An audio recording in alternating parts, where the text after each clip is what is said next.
দর্শক সবাইকে আমন্ত্রণ জানাচ্ছি এসকে মিডিয়ার আজকের আলোচনায়। যে যেখান থেকেই আজকে আমাদের সাথে যুক্ত হচ্ছেন আপনাদেরকে অসংখ্য ধন্যবাদ জানাচ্ছি। আজকে আমি একজন কৃষকের সন্তান হিসাবে, একজন কৃষক হিসাবে প্রতিবাদ জানাতে, প্রতিবাদের ভাষা উপস্থাপন করতে, কৃষকের ন্যায্য অধিকার আদায়ের লক্ষ্যে এই ভিডিওটা আপনাদের সামনে উপস্থাপন করতে যাচ্ছি। আপনারা সবাই এই ভিডিওটা লাইক, কমেন্ট, শেয়ার করে এই ভিডিওটাকে অবশ্যই ভাইরাল করে দিবেন, পৌঁছে দিবেন সমাজের ঊর্ধ্বতর কর্মকর্তাদের কাছে। তারা হয়তোবা কৃষি কি জিনিস, কৃষক কে, কৃষকরা কিভাবে আপনাদের জন্য খাদ্যশস্য আহরণ নিবারণ করে আপনারা অনেকেই জানেন না। আজকে একটু জানান দেওয়ার জন্য এই ভিডিওটা আপনাদের সামনে উপস্থাপন করতে যাচ্ছি। আশা করি পুরো ভিডিওটা মনোযোগ সহকারে দেখবেন। বন্ধুরা, গত দুদিন ধরেই আপনারা সোশ্যাল মিডিয়াতে দেখছেন কেউ ধান খেতে আগুন ধরিয়ে, আবার কেউ প্রেস ক্লাবের সামনে ধান ছিটিয়ে প্রতিবাদ জানাচ্ছে। অনেকেই ভাবতে পারেন এই ছোট লোকের বাচ্চারা কিসের প্রতিবাদ জানায়, তাই না?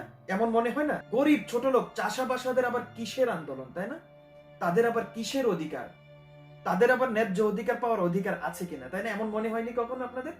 হ্যাঁ, যদি মনে নাই হতো তাহলে কৃষকের এই ঘাম ঝরানো অর্থ দিয়ে যখন কৃষক আমাদের জন্য শস্য সামগ্রী উৎপাদন করে, সেই কৃষকদেরই যদি আমরা ন্যায্য অধিকার দিতে না পারি, তাদের কৃষি পণ্যের ন্যায্য দাম না দিতে পারি, তাহলে আমরা কিভাবে সোনার বাংলাকে সোনায় সোহাগা করব? বলতে পারেন? আমের দাম বাড়ে, জামের দাম বাড়ে, পহেলা বৈশাখ আসলে ইলিশ মাছের দাম বাড়ে, কিন্তু ধানের দাম কখনোই বাড়ে না।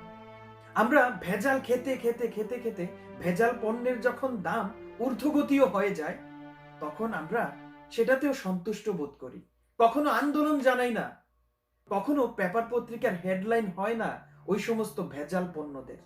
কিন্তু যখন চালের কেজি 20 টাকা থেকে 22 টাকা হয়, ঠিক তখনই আমাদের আন্দোলন শুরু হয়ে যায়, আমাদের পেপার পত্রিকার হেডলাইন শুরু হয়ে যায়, চালের দাম এত টাকা বেড়ে গেছে। আপনারা কি জানেন একটা চাল, একটা শস্য উৎপাদন করতে একটা কৃষকের কতটুকু ঘাম ঝরাতে হয়?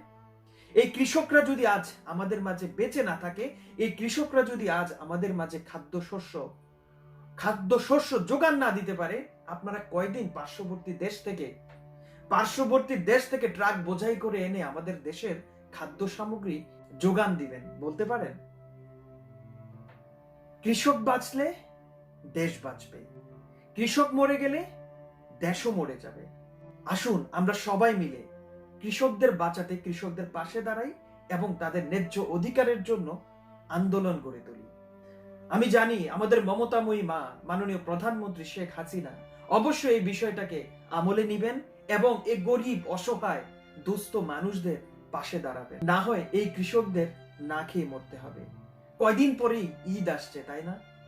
এই কৃষকেরা অপেক্ষায় থাকে কখন গোলায় ধান উঠবে, ধান বিক্রি করবে, ঈদের আনন্দ তাদের সংসারে বইয়ে দিবে, কখন নতুন কাপড় কিনবে, শুধুমাত্র এই দিনটার অপেক্ষায় থাকে, তাই না?